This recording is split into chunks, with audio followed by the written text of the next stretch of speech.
কথিত রয়েছে ভারত সরকারের অদৃশ্য চাপে তৎকালীন আওয়ামী লীগ সরকার মিজানুর রহমান আজহারীকে দেশ ছাড়তে বাধ্য করে। কিন্তু কেন? আদতে মিজানুর রহমান আজহারীকে একাধিক কারণে ভয় পেত ভারত। একজন ইসলামী স্কলারের বিষয়ে কিসের এত ভয় মোদির?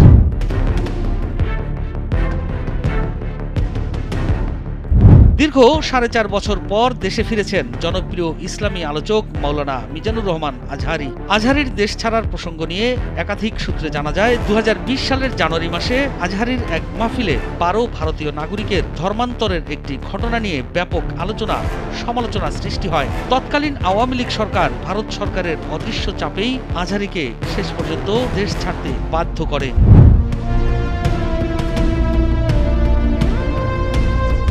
স্পষ্টভাষী এবং সাহসী একজন বক্তা মাওলানা মিজানুর রহমান আজহারী। তার মাহফিলগুলোতে বক্তব্য দেওয়ার সময় তিনি কাউকে পরোয়া করেন না। তাছাড়া তার মাহফিলগুলোতে সাধারণ মানুষের ঢল নামে। অসংখ্য বিধর্মী ইসলাম ধর্ম গ্রহণ করতে শুরু করে। মাওলানা মিজানুর রহমান আজহারী শুধু হাসিনা সরকারের জন্যই আতঙ্কের কারণ ছিলেন না, অসংখ্য ভণ্ড পীর মুরিদদেরও চক্ষুশূল ছিলেন। তারাও বিভিন্নভাবে তাকে ওয়াজের ময়দান থেকে সে সময়ে দূরে রাখার ষড়যন্ত্র করছিল বলে অভিযোগ পাওয়া যায়।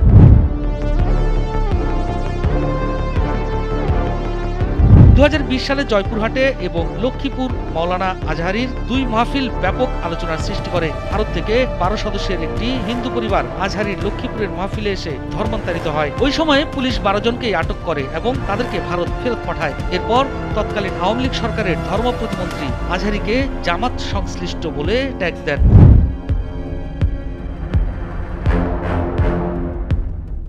দীর্ঘদিন ধরে মালয়েশিয়ায় ছিলেন জনপ্রিয় ইসলামী বক্তা মিজানুর রহমান আজহারী। দেশে ফিরেই ২০২৫ সালের পরিকল্পনা জানান তিনি। গত ২৬ ডিসেম্বর দেশে ফেরার খবর নিজের ভেরিফাইড ফেসবুক পেজে এক পোস্টের মাধ্যমে জানান মিজানুর রহমান আজহারী। এর আগে গত ৫ আগস্ট গণ অভ্যুত্থানের মুখে ফ্যাসিস্ট সরকারের পতনের পর একবার অল্প সময়ের জন্য দেশে এসেছিলেন তিনি।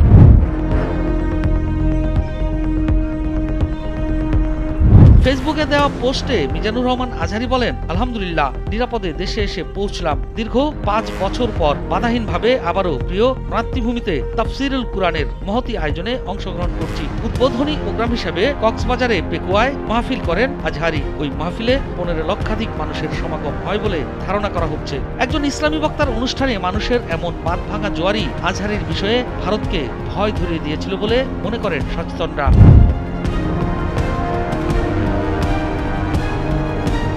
কক্সবাজারের ইসলামী সমাবেশে আজহারী ভারতকে হুঁশিয়ারি দিয়ে বলেন, প্রতিবেশী বদলানো যায় না। আমরা ভারতের কাছে বন্ধুত্বে বিশ্বাসী, শত্রুতায় নয়। ভারতের দাদাগিরি ও মিথ্যা গুজব বাংলাদেশের মানুষের কাছে পছন্দের নয়। যদি গৌর গোবিন্দের রূপ নেয় তাহলে বাংলাদেশের মানুষ হযরত শাহজালালের ভূমিকায় অবতীর্ণ হয়ে ভারতের আধিপত্যবাদ রুখে দেবে।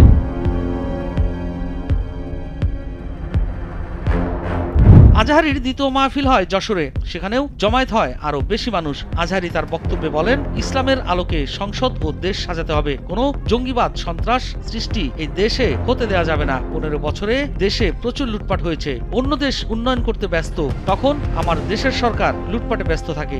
একদল যায়, আরেক দল এসে লুটে খায়।